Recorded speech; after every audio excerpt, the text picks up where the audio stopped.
আর নতুন জীবনের স্বপ্ন সবকিছু গুছিয়ে নিয়ে বাড়ি থেকে বেরিয়েছিলেন নাজনীন। ভেবেছিলেন হয়তো আজই শুরু হবে জীবনের নতুন অধ্যায়, কিন্তু সেই রঙিন স্বপ্ন মুহূর্তের মধ্যেই রূপ নিল এক নিকোষ কালো দুঃস্বপ্নে। ভার্চুয়াল দুনিয়ার মোহে পড়ে সর্বশান্ত হওয়ার এই হৃদয় বিদারক ঘটনা ঘটেছে যশোরে। ফেসবুকে পরিচয়ের সূত্র ধরে গড়ে ওঠে প্রেমের সম্পর্ক। দিনের পর দিন চলে মুঠোফোনে মিষ্টি আলাপ, আর সেই কথোপকথনের জালেই বোনা হয় একে একে বিয়ের সোনালী প্রতিশ্রুতি।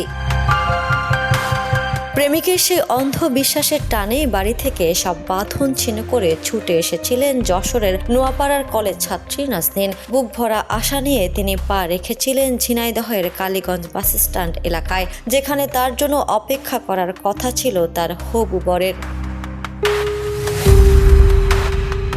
মঙ্গলবার রাত তখন প্রায় ৯টা। কালীগঞ্জ বাস স্ট্যান্ডের কোলাহলপূর্ণ এলাকায় অবশেষে মুখোমুখি হন দুজন। নাজনীন তখন খুনাক্ষরেও টের পাননি যার হাত ধরে তিনি নতুন জীবন শুরু করতে চলেছেন তিনি আসলে এক নির্মম প্রতারক। অভিযোগের তীর বলছে, কিছুক্ষণ কথার ছলে ভরসা অর্জনের পর অত্যন্ত কৌশলে নাজনীনের কাছ থেকে তার যোগাযোগের একমাত্র মাধ্যম মোবাইল ফোন, জমানো টাকা এবং স্বর্ণালংকার হাতিয়ে উধাও হয়ে যান সেই। মুহূর্তের মধ্যেই ভেঙে যায় নাজনীনের সব স্বপ্ন। যে মানুষটির হাত ধরে নতুন জীবনে পা রাখার কথা ছিল, তিনি শেষ পর্যন্ত তাকে নিঃস্ব করে চলে যান। বাসের হর্ন আর মানুষের ভিড়ে সেদিন নাজনীনের কান্নার আওয়াজ হয়তো হারিয়ে গিয়েছিল, কিন্তু তার বুক ফাটা আর্তনাদ ভারী করে তুলেছিল কালীগঞ্জের বাতাস। খবর পেয়ে দ্রুত ঘটনাস্থলে ছুটে যায় স্থানীয় পুলিশ। অসহায় ও মানসিকভাবে ভেঙে পড়া নাজনীনকে উদ্ধার করে নিরাপদে নিয়ে যাওয়া হয় থানা হেফাজতে। পাশাপাশি খবর পাঠানো হয় তার পরিবারের কাছে।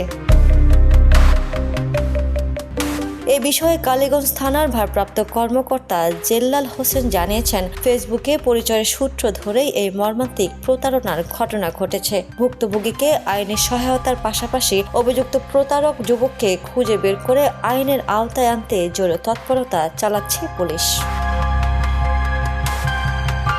Next report, the news.